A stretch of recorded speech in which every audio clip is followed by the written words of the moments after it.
Halo semuanya, perkenalkan kami dari mahasiswa Teknik Industri Universitas Katolik Dharma Djinika. Saya Teresia, NPM 18320011 beserta teman saya Agnes Imelda 18320012. Kami akan membahas apa itu Predictive Maintenance Sound Detection. Pembahasan kami meliputi pendahuluan, data dan diskusi, dan yang terakhir adalah kesimpulan. Sebelum itu, apa itu Predictive Maintenance?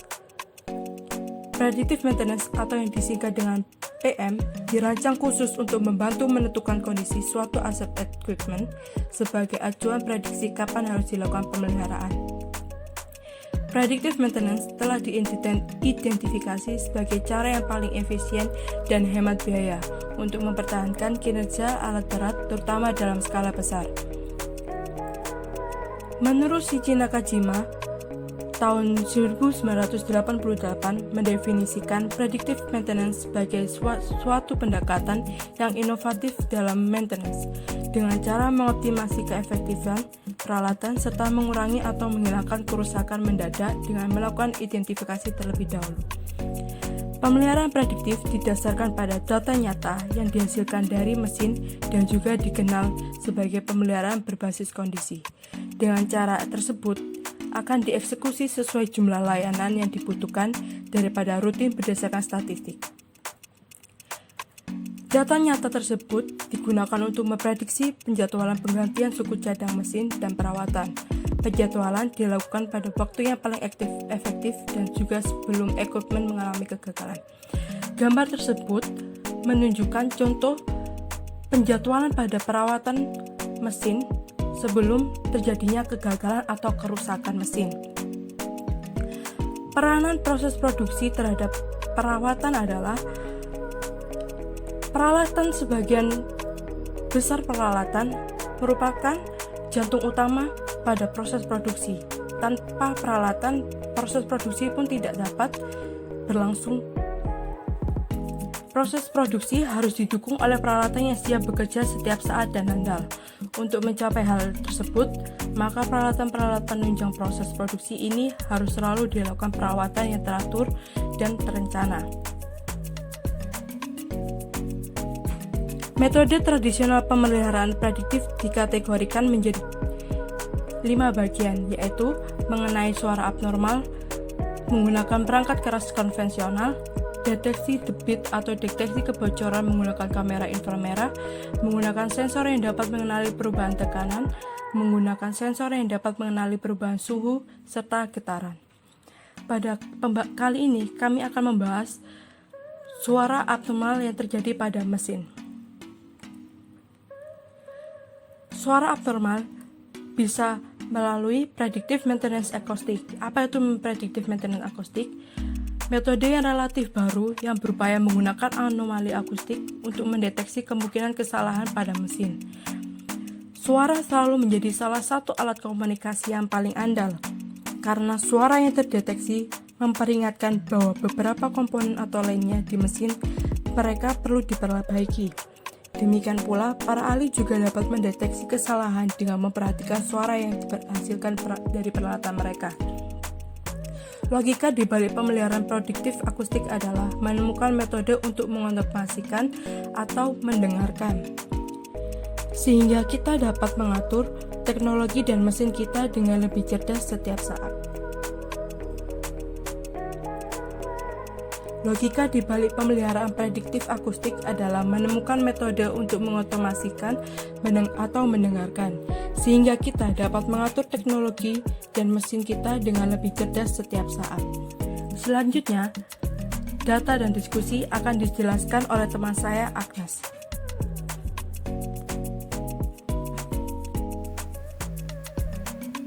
Lanjut ke pembahasan 2, yaitu data dan diskusi. Data dan diskusi. Banyak ilmuwan dalam masa ini setuju bahwa fakta dan perkembangan kecerdasan buatan dilakukan secara bertahap dengan kemajuan yang dibuat dalam setiap terobosan. Sejalan dengan ini, teks, gambar telah ditaklukkan dan pengenalan ucapan telah dicapai. Namun, mesin belum menguasai identifikasi atau interupsi suara yang lebih luas.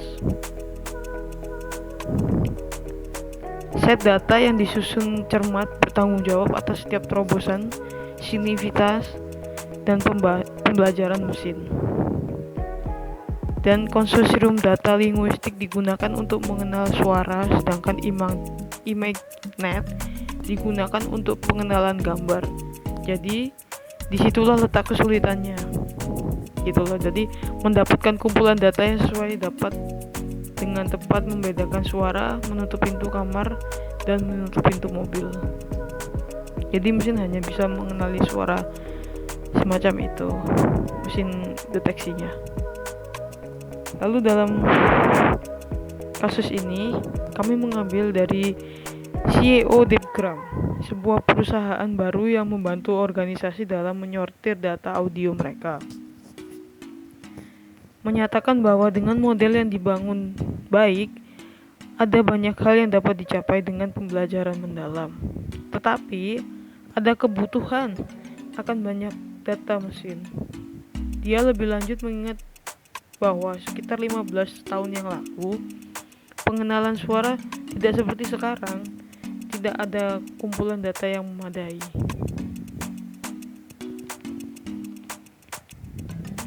Lalu, mendapat label keyword search untuk kucing dan anjing yang digunakan oleh Amazon Michael Trapp adalah satu hal tetap, adalah hal lain, dan untuk mengumpulkan 100.000 suara bantalan bola dan dapat memberi label yang longgar atau usang untuk pemeliharaan prediktif akustik. Masalah ini mempengaruhi bahkan pengklasifikasian suara yang ditujukan hanya untuk satu suara tertentu. Namun, dengan menggunakan posisi, semua suara dapat diidentifikasi, bukan sekedar membuat model dan membedakan suara dari berbagai jenis pintu.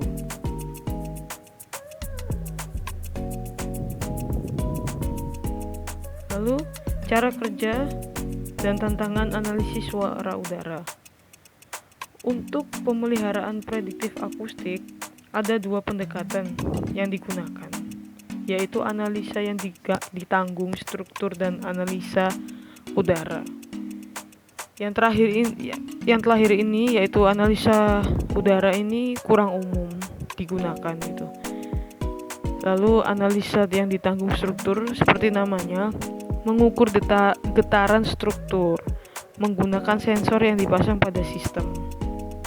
Sistem udara menangkap suara yang dipancarkan oleh sistem melalui mikrofon, tidak bersentuhan dengan mesin. Lalu, data dan diskusi.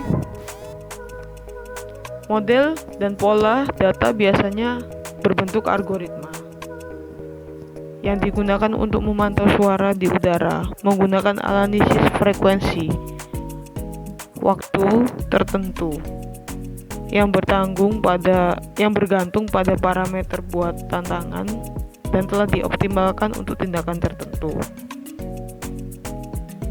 Perbandingan antara musik dan kebisingan pengoperasian mesin, sistem, dan algoritma yang digunakan dalam pengambilan informasi.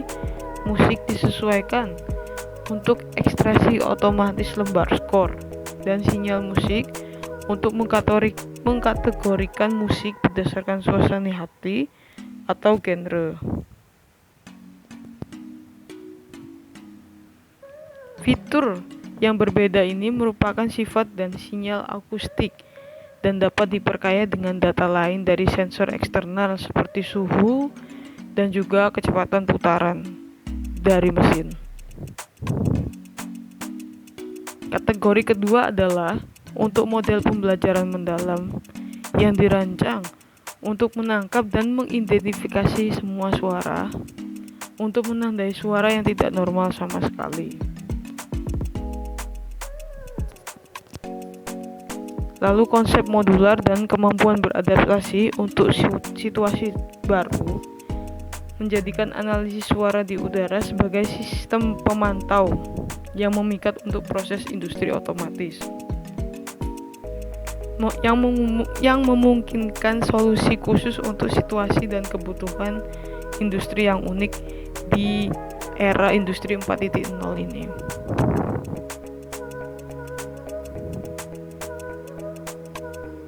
Pembahasan yang ketiga yaitu pembahasan kesimpulan.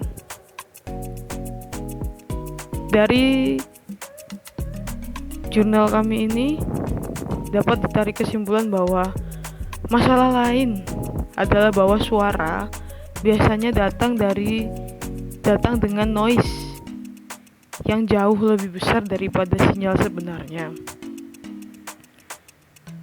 yang membatasi informasi dan dapat diperoleh dari data akustik untuk digunakan dalam pemeliharaan prediksi akustik.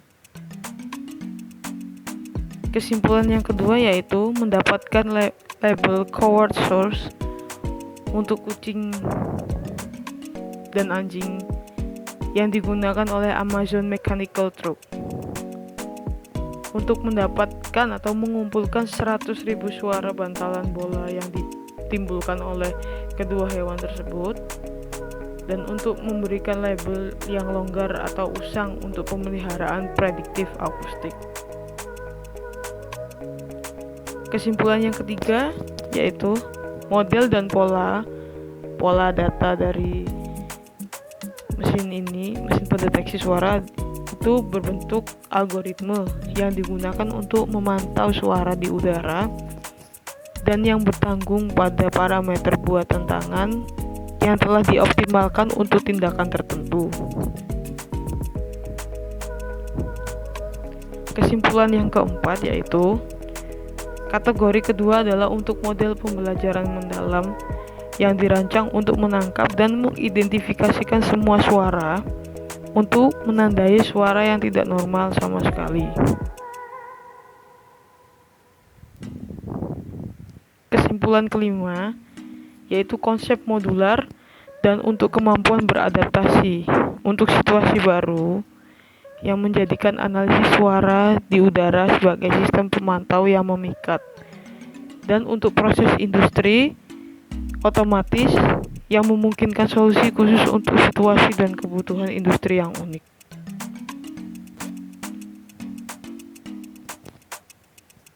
Demikian presentasi kami, dan semoga video ini dapat bermanfaat bagi kita. Terima kasih.